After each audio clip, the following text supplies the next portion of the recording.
Ito yung bahay nila? Oo, sigurado ito yun. Teka lang, tawagan ko si Eya. Sige. Hello, Eya. Pwede ka ba lumabas para sigurado lang na ito nga yung pinuntahan namin? Sige. Antayin ka namin, ha? Baan daw siya? Sige.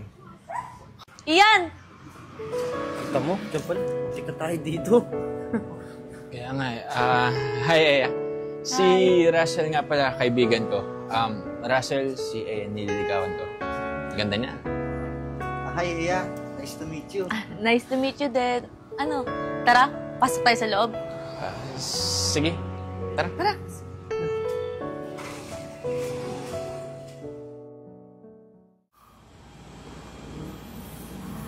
Grabe naman yung ilaw nila. Wala naman basta yung chandelier. Tol, marinig ka. Bakit? Nagsasabi lang naman ng totoo, ah.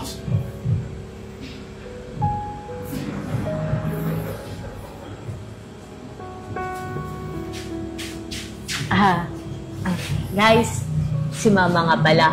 Mama, si Russell, kaibigan ni Ian. Si Ian po, manliligaw po. Hello po. Hello rin po, tita. Ay, magandang araw sa inyo. Oh, tara doon tayo sa kusina. Nagluto ako ng merienda. Hindi ba tayo kakain sa labas? Ha? Bakit kakain pa tayo sa labas? Nagluto na nga si Mama, tsaka gusto din kasi ni Mama na paglutuan ka. Naku, Tol, mukhang suportado kang tita. Pagluluto ka pa niyo. Tara sa kusina tayo. Iya, tita. Excited na po kayo matikman yung merienda niyo. At naguguto na din po kami. Huwag naman pala, gutom ka na. O, sige na. Punta na ako ng kusina at mag-aahin na ako, ha? Sumunod na kayo doon, Eya, ha? Sige po, Take time lang po. Sige.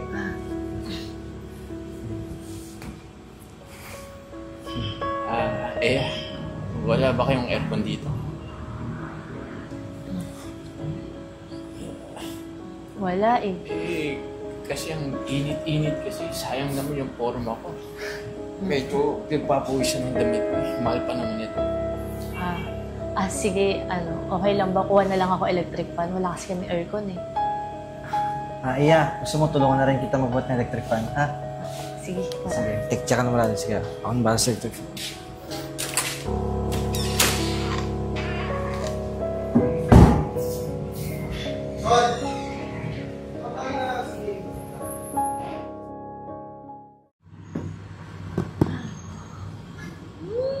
Bango-bango talaga ng luto ni Mama. Kaya nga, tita eh. Amoy pa lang, talagang nakakatakam na. Di ba, Tol? Nakakatakam dyan, pansit lang naman yan. Iyan. Yan kasi yung specialty ni Mama eh. Gusto mo, tikman mo? Hindi, sige na, okay na. Kayo na kumain, busog ako. Hindi, iya? Ako na lang. Sa akin lang ngayon.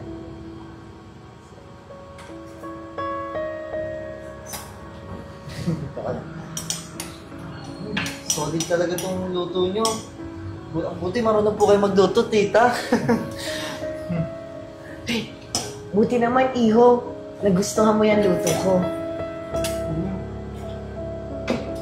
Sa katunayan nga po yan, simula nung narinig ko po na dito ka mag-merienda, parang piling ko kanina nalog po ako sa loto. Naku! Itong si Russell, nambola pa talaga itong batang to. Hindi naman po sa ganun. Ito po kasi yung magulang ko po, nasa abroad po sila. Wala na po nagluluto sa bahay namin. Tsaka pati rin po ako, hindi rin po ako marunong magluto. Ano mga kinakain mo? Mga instant noodles po, tsaka fast food. Tita, wala ba tayong bang kakainin? Hindi pansit? Wala man lang ba kayong cake, pizza, o kaya kahit dessert na masarap man lang kainin? Tol, mahiya ka naman. Kasi bakit ka naman niligaw mo? Tol, ba't naman ako mahihiya? Sila yung dapat mahiya sa akin.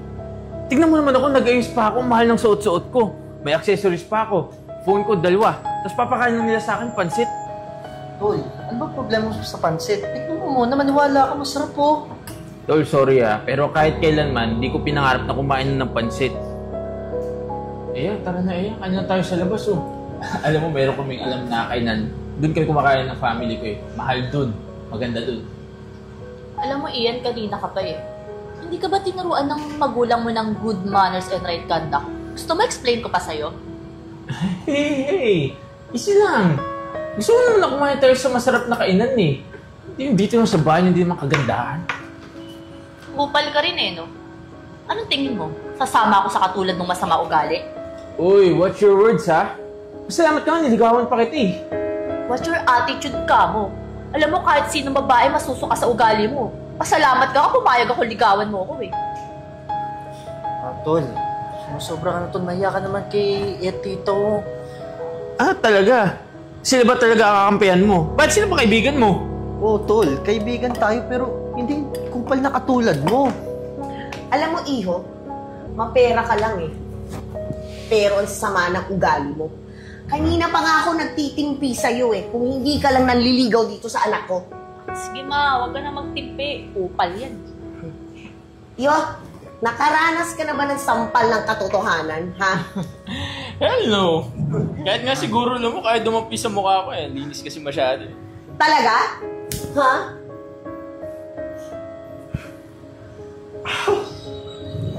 What did you do, you freak? Freak daw ako, anak. Gusto mo ba? Ipantay ko pa yan sa kabilang ng pisngi mo, ha? Huwag ginagawa mo dyan, tara na! Tol, paalam. Bakit? Talo na akong pera. Dito, mag-taxi ka. Eh, sino naman nakakisabay ha? Hindi problema mo na yun. Sama-sama kayo.